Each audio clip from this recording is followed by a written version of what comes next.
Hello. Wikipedia's picture of the day, November 12, 2023. Today's video is about Marie Curie. Marie Curie, 1867 to 1934, was a Polish and naturalized French physicist and chemist. Her groundbreaking research on radioactivity led to the discovery of two elements, polonium and radium, earning her 2 Nobel Prizes in physics, 1903, and in chemistry, 1911, becoming the first person and only woman to achieve such a feat. Her work revolutionized understanding of atomic structure and radiation, laying the foundation for modern nuclear physics and medical radiation therapy.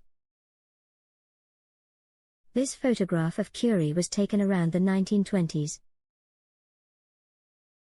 Thanks for watching. And don't forget to like, comment, and share.